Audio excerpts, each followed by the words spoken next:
Okay, hello everyone. Happy Friday. In case you were curious, that was Theme by David Bowie. Okay, so for today, normally you'll have your sprint Q&A at the end of the week. And so I have Slido available. Also feel free to unmute yourself, but happy to answer any questions related to the modules that we reviewed earlier this week. If there's anything that you'd like to go more into detail, or if there's questions related to just your UX career or anything related to UX, I'm happy to answer that as well. All right, so we'll take questions first, and then what I have scheduled for the second half of this Q&A is a little lesson around Figma. I know that some of you are transitioning over to Figma for the first time or may not be as familiar with it. And then I know yesterday Ash was able to put like a little on-the-spot lesson as to how to create components and making sure that things are kept clear and organized. So I wanted to also continue to build off of that and show you an example of what I would expect to see if I were to go into your file, or if another UX manager or designer were to go into your file. So what questions do we have for this week?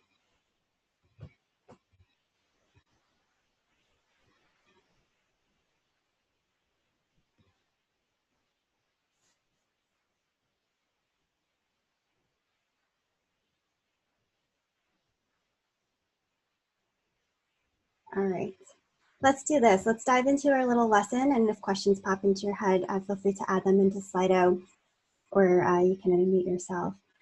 But I have shared with you all in the Slack channel access to one of the Figma files, and I thought that it would be great to go over just in general how to use Figma and some of the things to keep in mind as you're building out your designs.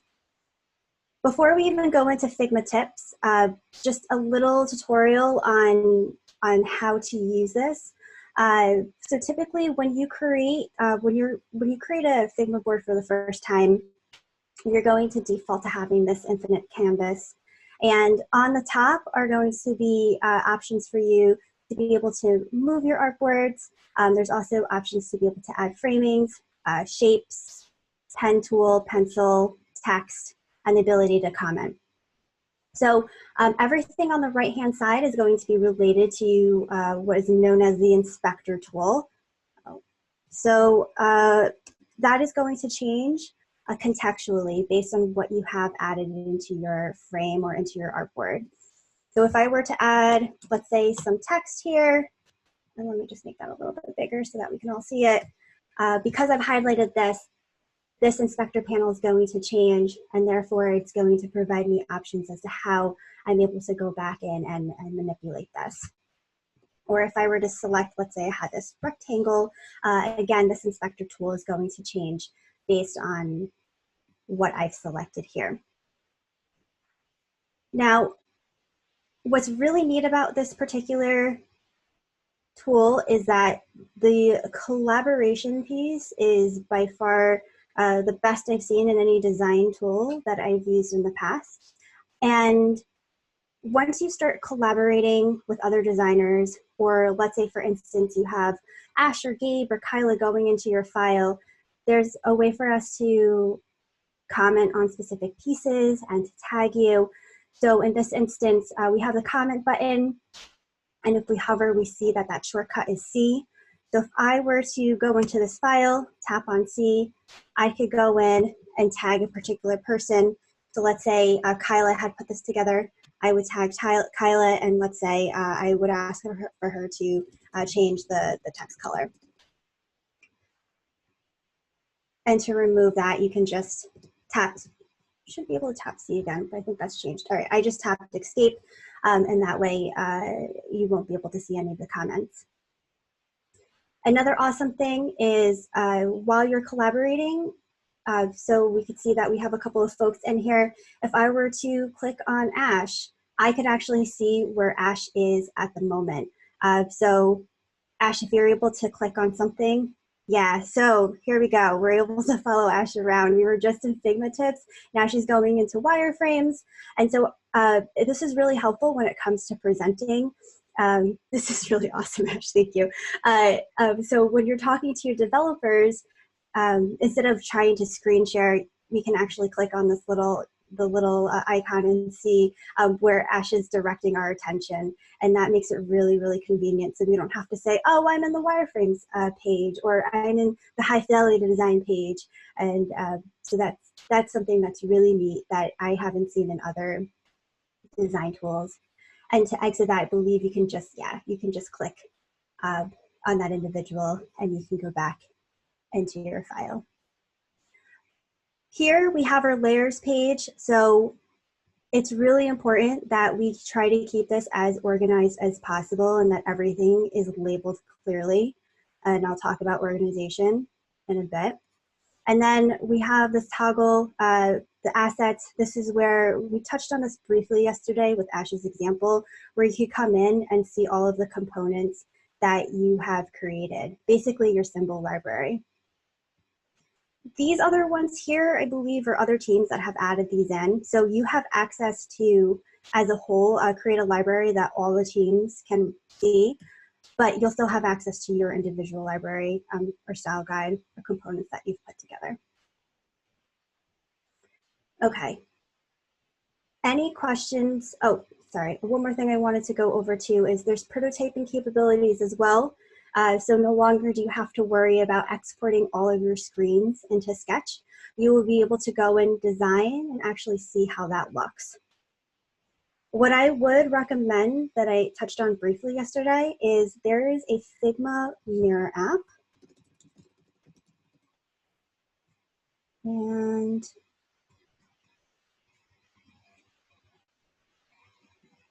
it's available both on Android and iOS devices. This app, I would download it if you haven't done so already.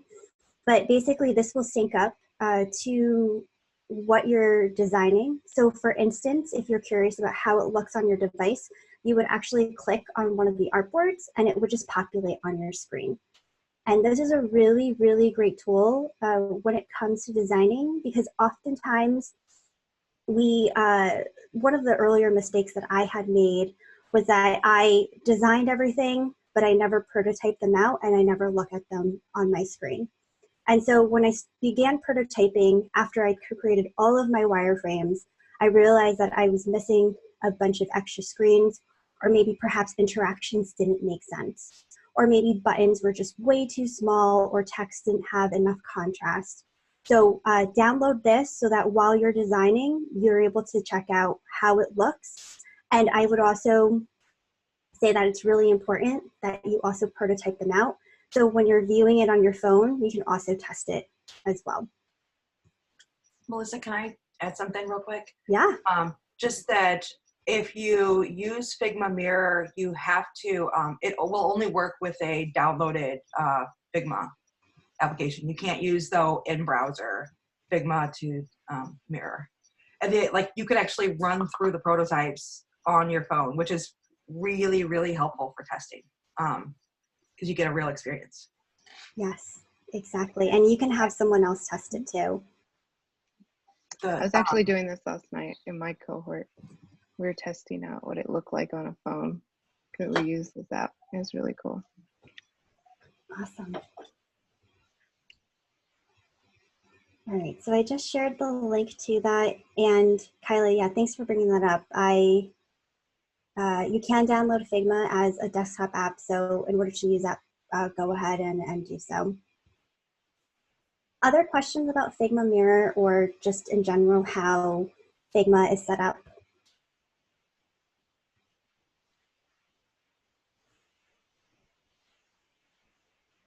I could quickly show you if you wanted me to, like what it Oh, looks like. Figma Mirror? Yeah, I think you have to select the artboard too, like on the actual, on the actual, okay, hold on. I'll just show you. So like I'm in my screens, and this would be my first splash screen, right? And I have the app open. And after you log in with your Figma account, it'll bring it up to this page. And you need to have on the computer, you have to click on this. And as soon as you click on it, it goes to your phone and it goes right into it. And then you can actually like press the buttons on the, oops, where is it? There you go. So you can actually press this stuff and it really works. So it filled it in, and then I can press this and then it goes there, and I can see, do these buttons fit? Do they work? What does it look like?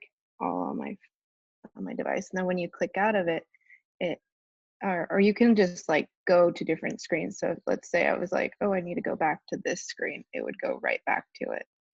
So I clicked it on the computer, and that's how I can navigate to that that screen quickly. If I was like, oh, let's go see what this screen looks like quickly, instead of going through the flow, we could just go into your Figma on your computer, select it, and it would go straight to that screen. Yeah, that's all. Awesome. Thank you, Ash. All right. So the other thing that I also want to showcase is I added in some tips. And if we think back to the beginning of last week, I was talking a lot about how design is also being able to work effectively in your tool and being able to work smart and fast. And what has helped me along the way is shortcuts. It's really easy to do things manually, but what I would recommend is if there's a quicker way to do something, learn how to do it now while you're using the tool. And Figma does a really nice job with letting you know if shortcuts are available. So you can always just hover over any of these icons to see what that shortcut looks like. If there's something that you have trouble finding, you could also go into the side nav here, and they'll list out additional options where you can also see how to use the shortcuts that are outlined there. So for example, we'll talk about components in a bit, but instead of me going in and just manually right-clicking and creating a component, just remembering that create component on Mac is Option Command K makes it a lot quicker than to do it the more manual way. So use shortcuts, learn them, and like I mentioned yesterday, there is a shortcuts keyboard shortcut that you can also refer back to that has everything that's listed out here. Can I add one more thing to this? Sure. Also, there's a quick button at the top where now it says like example file for Figma. If you click on use shortcuts, like anywhere in that board, click on any element. Oh, like the text, yeah, and then at the this where it has those 4 diamonds, that creates a component.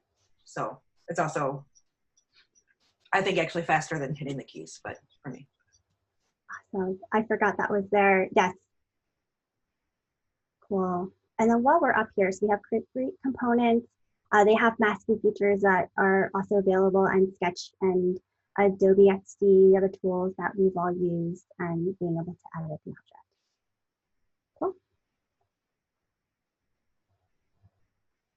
So moving on to the next piece is, we'll skip over this. I'll get back to this, but the next one is using plugins. Figma just recently implemented plugins, and we used one earlier this week, which was Stark, being able to check color contrast. This is another one that was recommended by someone in our labs team, Data Lab. Data Lab is a plugin where it populates random information for you. So the way that this would work and let me go ahead and share this with you all. The way that this would work is, let's say we were to create a mobile screen that had we needed to list out a bunch of names. So instead of randomly trying to create names like Jane Doe, Bob Smith, we could use this plugin, click on Data Lab, and it will ask you what type of information you'd like to input. So if I were just to select name, I could go ahead and let's say it didn't matter, paste data, then we would have individual name populate. Or if there was a specific date that we were also looking to add, so it looks like it's also attaching us, we would be able to add in dates. So this is a really useful tool, so that way you don't have to worry about using Lorem Ipsum or creating something from scratch. There are a bunch of plugins available in Figma, and if you go to the main homepage, there's a section dedicated to plugins, or you could just go to Figma plugins, and there's a bunch that you can play around with there. And then the third piece is making sure that we stay organized. So I had added this as part of your assignment, this little piece about how UX hiring managers ask to see your file to make sure it's organized. It's happened in the past. One of my peers, who's the associate director of a UX design team, had mentioned to me that this is something that he incorporates as part of his interviews, especially when he's looking to hire an entry-level UX designer. He will ask them to showcase their files to make sure that everything is organized, that it kind of just doesn't look like this, where we just have these random pages that don't signify what it actually means. And he also will go in and check the layers. In hindsight, I should have not done this. But he will go in and let's say you have, if he's interested in learning more about your wireframes, he would go in and click through and see if these are individually labeled clearly as well, rather than just having a bunch of rectangles. So it is also, not only going to help you if this ever were to happen in a UX interview, but it's just it's also courteous to other designers that you will be working with, so that way when they go into your file, they'll know what's there and they won't have to reword themselves and try to figure out what is, what lives where. And on top of that too, you're just being able to stay organized throughout the process is going to help you when you work on really big projects that could have probably over 50 screens, 100 screens. You're really going to have to stay organized because let's say, for instance, this has happened to me in the past where I'm working on a project, I have over 100 screens, that project's ended, but then 3 months down the road, we have now reopened this project where I need to work on a feature. It's very overwhelming to go back to that and find what I need. And you never know when you have an executive who wants to look at a previous design, they might just come up to you and ask you to show them their files so they can take a look at it. And so making sure that you have a system for your folders and making sure that you have everything tidied up is going to help you in those sorts of scenarios, which has also helped to me in the past. Any questions on staying organized?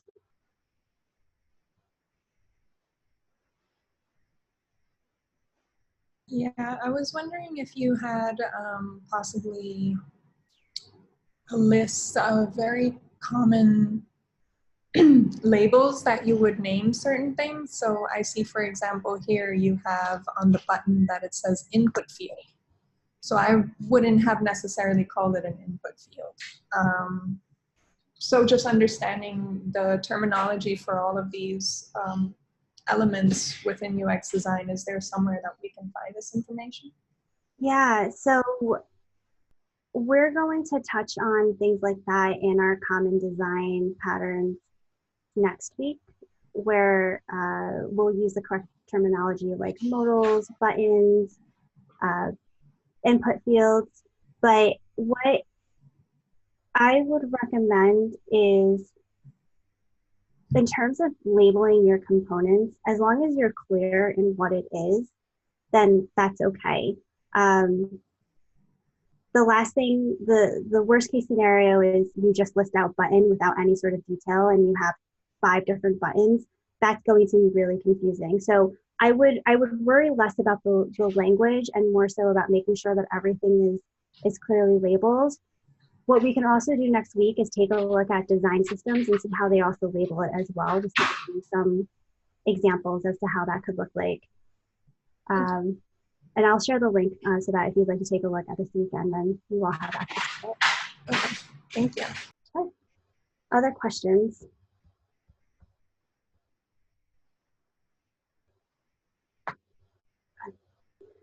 All right, so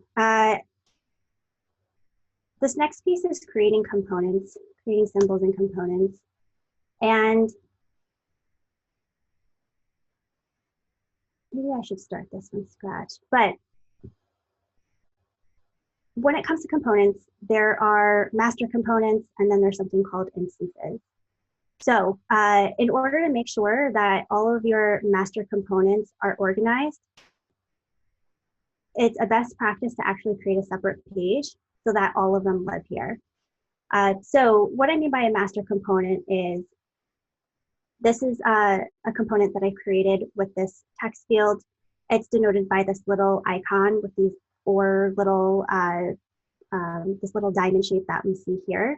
And if I were to go ahead and duplicate that, then I would be creating an instance, which is denoted by this diamond. What that means is if I were to go into my master component and make any changes, and for instance, if I were to change this text field, instead of white, I made it black, that would change everything in my files. So we could see that this impacted the screens that I've put together here.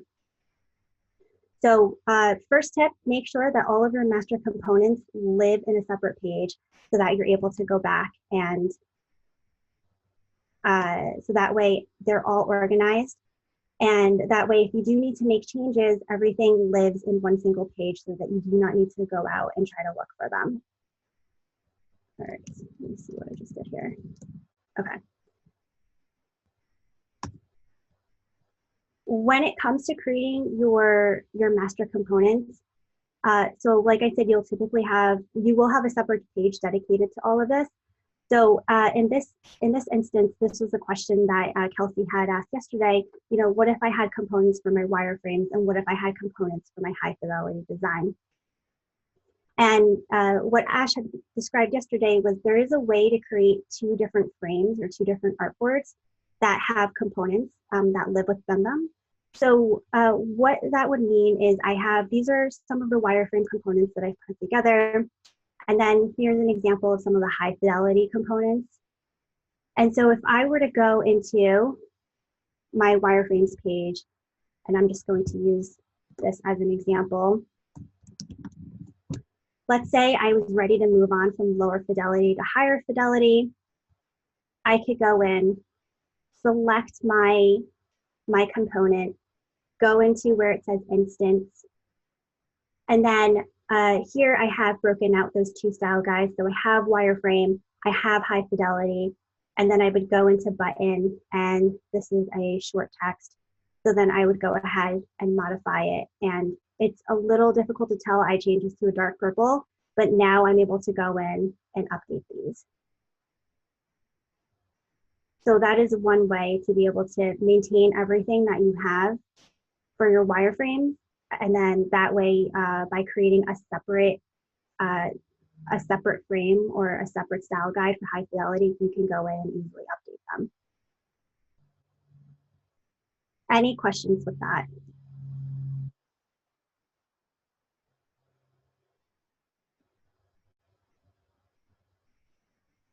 So let's say if we were to go in. Melissa, another really fantastic thing about the components with Figma is when you're prototyping. So you can prototype from your master component. Say, for example, if like a navigation, you can prototype just in the master component and it will translate all those, the hotspots to every page, which is super, super time saving when you're prototyping. That is really cool. So would you just go into your master components and then just select the interaction? Exactly. Very cool. Yeah. And so, I mean, like, you know, it really, really helps out with like navigation. Like that's one of the big ones. So navigation, and also like any sort of menu page or that kind of thing. You just prototype just in that master component, and then you don't have to mess with all the other pages. Very cool. Love it. Awesome. Other questions about setting up components?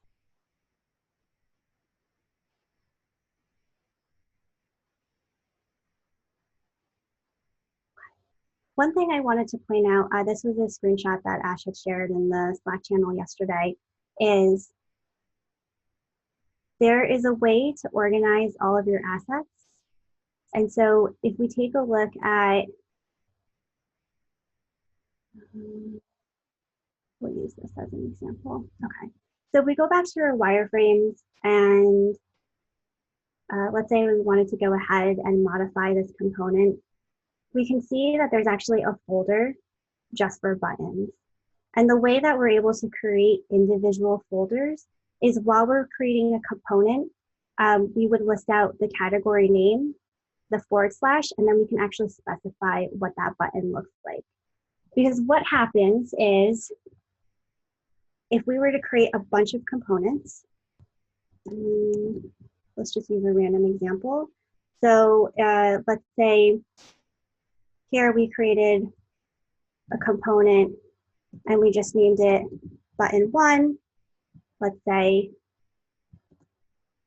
if I were to create another component, I named this button 2.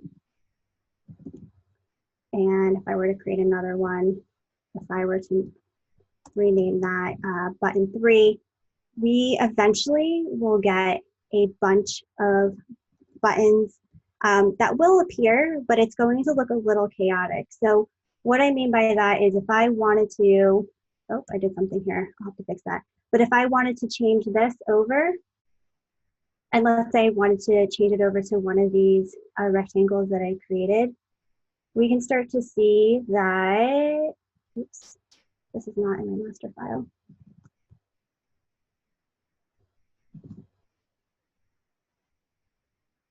Let's just put this here. All right, so now it's in my master file. We can start to see that if I go into high fidelity, instead of having everything organized in one folder, now I have a bunch of buttons that appear.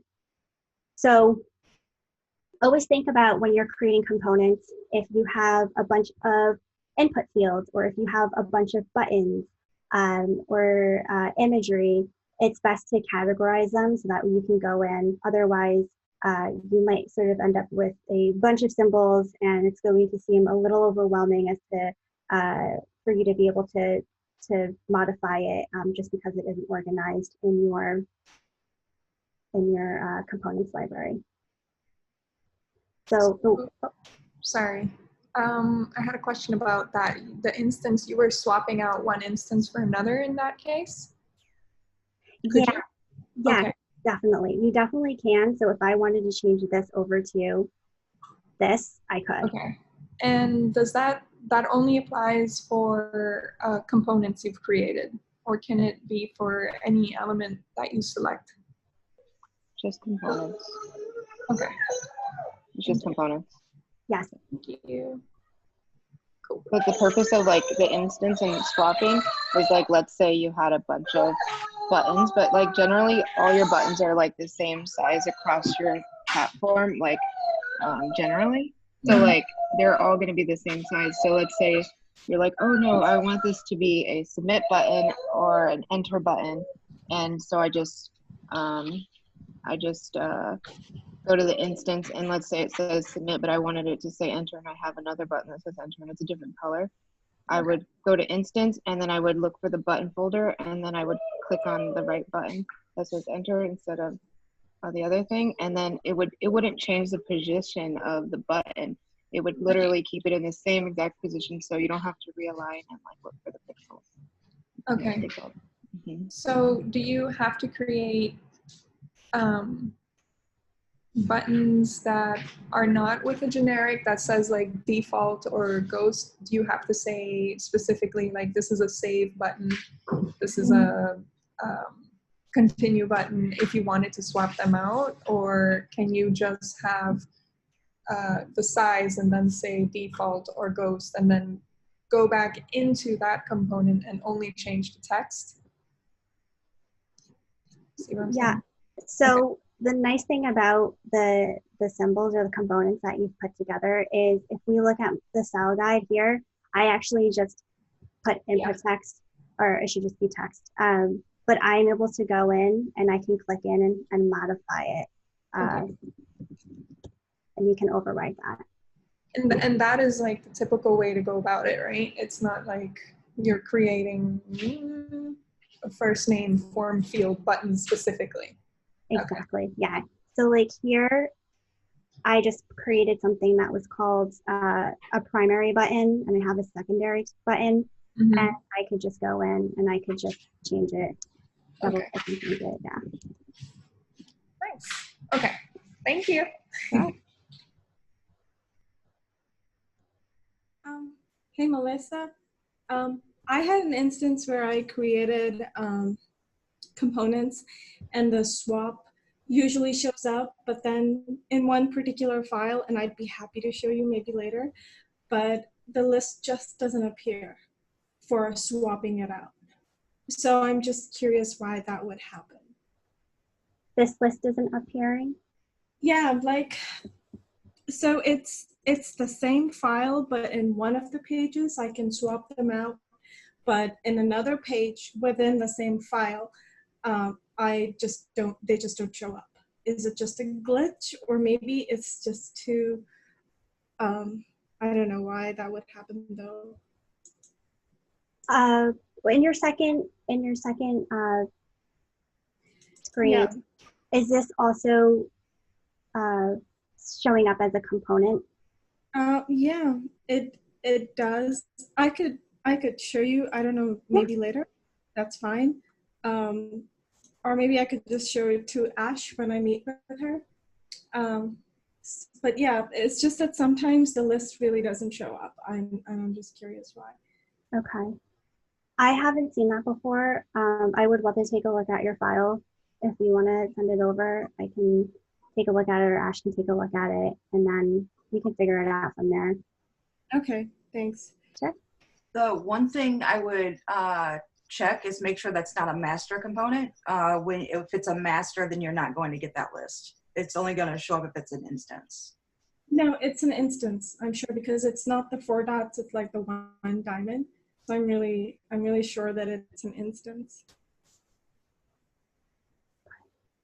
All right, yeah, we can take a closer look at that. Feel free to just send it over. Yeah, okay. Cool. All right, so we talked about organization, creating components, and the next piece is eventually you're going to create something that looks like this, that your developers are going to reference during build week. And this is where, this is your style guide and where all that information is going to live. So as you start building out components, they're going to live here, all of your master components. You'll also have your typographic scale that we created earlier this week. That should also live here so that they can reference it. And then if you have any color palettes that you're also able to showcase that here. So a big takeaway is just make sure you have this extra page. Next week, I'll put something related to design systems. It's not in Unit 3 right now, but I think it would be really, really beneficial to share that with you all. So we'll take a look at other companies and see how they've put this together. And that way, all of your files will be organized so that when you go into build week or when you're going into labs, that piece is all going to be taken care of. At that point, you're just going to be executing and working closely with the developers to make sure that they're able to build out your designs. You'll talk about like technical feasibility at that point, so you don't have to worry about making sure that putting this together. You'll already have all of this. Other questions about Figma that I can answer?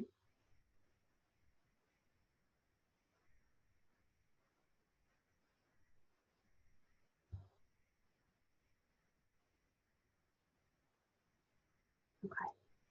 So something that we'll talk a little bit more as well for next week is Gabe shared this really great tool called Name That Color. There was another one too, Gabe, if you'd like to share. I don't have it in front of me. Just posted the first one in the Slack channel.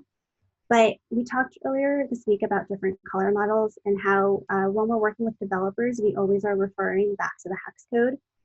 But what has been really useful from Gabe's experience, having worked with UX designers, is that it can be really difficult when you're talking to a developer and you say, hey, this color needs to be 6037FF. And so what he has shared with me is this Name That Color, where you can paste in the hex code and it will populate out a name. So in this case, I had this 6-digit string, pasted it into Name That Color, populated navy blue, and then that way I also added in a description for that. So if Gabe was helping me out, and let's say I needed that button to be 190078, instead of saying that way, I would say, Gabe, that just needs to be a navy blue, and that will help with communication. Not sure if there's anything else you wanted to add to that, Gabe. Yeah, because we actually use these names because instead of like remembering these hex codes, we give them a name, and then we use the name, for example, dark blue, and we use that name to encode instead. Nice. Yeah, that's really helpful when you name your colors, especially if you have like this example, you have 3 types of blues. So yeah, it's just really helpful to name your colors. Cool. Thanks, Gabe. Mm-hmm. Okay. Last thing here, you'll see that pages are broken up by title. So what I would recommend is everyone has their own way of organizing files. I always like to have a separate page for all of my wireframes. And then as I gradually move on to high fidelity design, I will just make a copy and switch that over to high fidelity design, a separate page for style guide. And then I had seen in some of some of the files reviewing work yesterday is that some of you had more like exploratory. And so that's where you can go in and experiment, which is also really cool. So that way you can keep everything clean, and just making sure, again, that you're labeling all of this. So we should not have duplicate screens of the same names. That way it's going to help me out or help others out so that they know what a specific artboard is. And same goes for, like we talked about, just making sure your layers as well is organized. Okay, that is my little spiel / tutorial on Figma. You all have access to this. So if we were to go back into UX7, I have an example file, so you can always look at this to see how yours is set up in comparison to this. Any other questions on Figma that I can answer?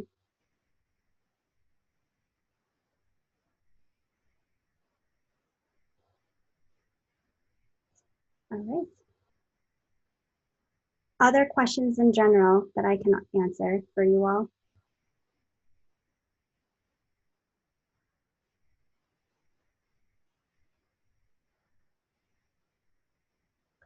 What about daily UIs? Does anyone like feedback on any of their work?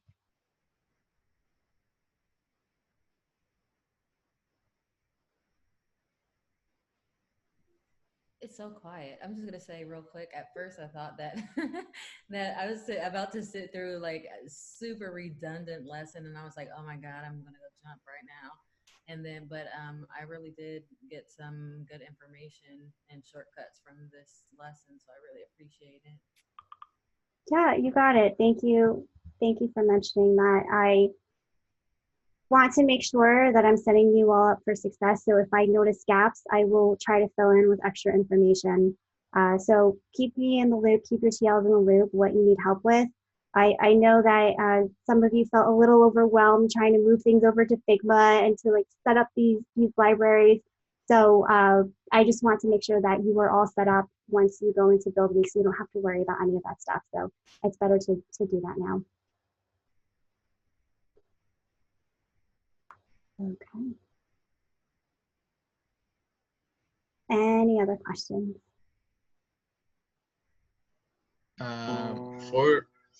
For the wireframes, if you did everything on XD, are you supposed to prototype them as well? When you place them over into Figma? Yeah, because I managed to just finish the whole wireframing. Awesome. So do I need to prototype it as well, or?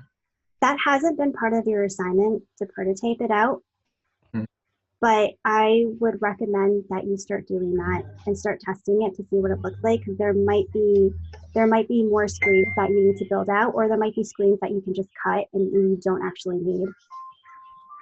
Okay, that makes sense. Thanks. Okay.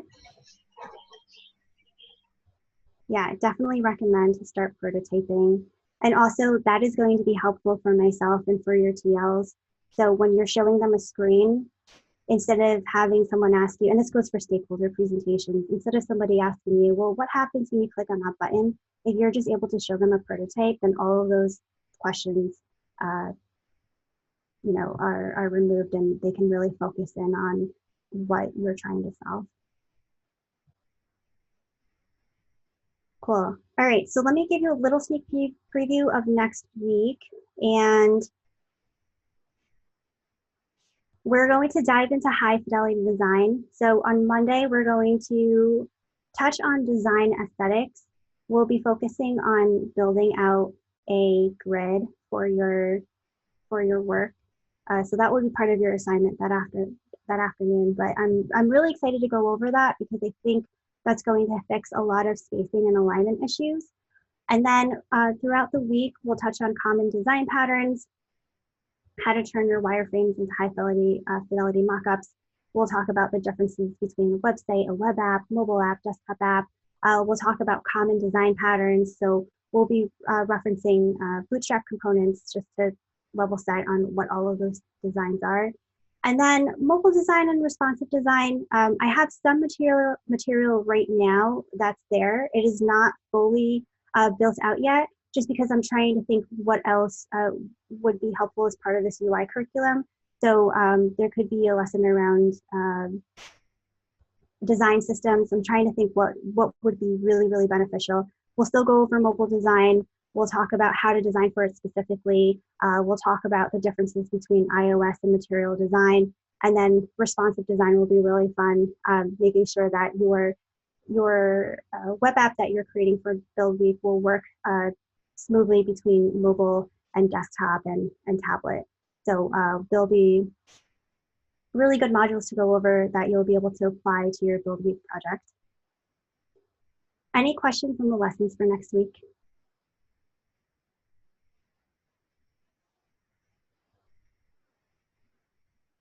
How does a responsive design work when you're actually wireframing? Like, because it's a little bit weird, because since, you know, one artboard is going to be, oh, say for instance, it's going to be a web, right? If it was responsive design, how would you kind of implement that into your artboard? Yeah, that's what we're going to talk more about next week. So something that comes to mind is we're going to talk about having this mobile first approach. So always starting with mobile and then being able to build upon that to create like a tablet or desktop view.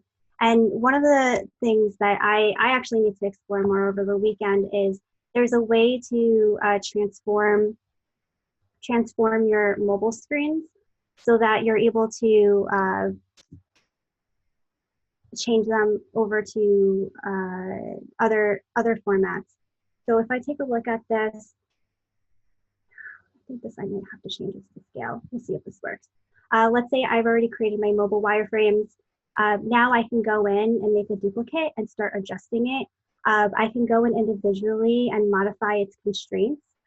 So that will be one way to be able to seamlessly move your mobile designs over into a larger basically view or a larger screen. Does that answer your question?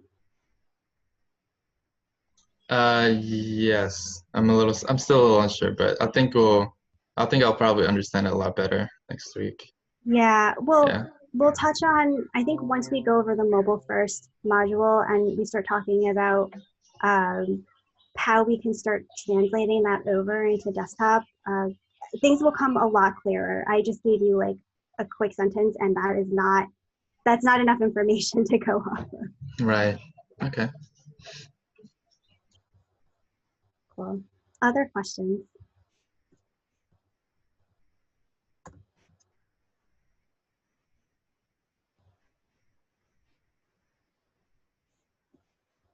Okay. All right. So that being said, unless there are no other questions, we can end about 10 minutes early. So thank you for a really great week. I'm really looking forward to seeing all of your work progress the next couple of weeks. And I hope everyone has a fantastic weekend. Thanks, everyone. Bye.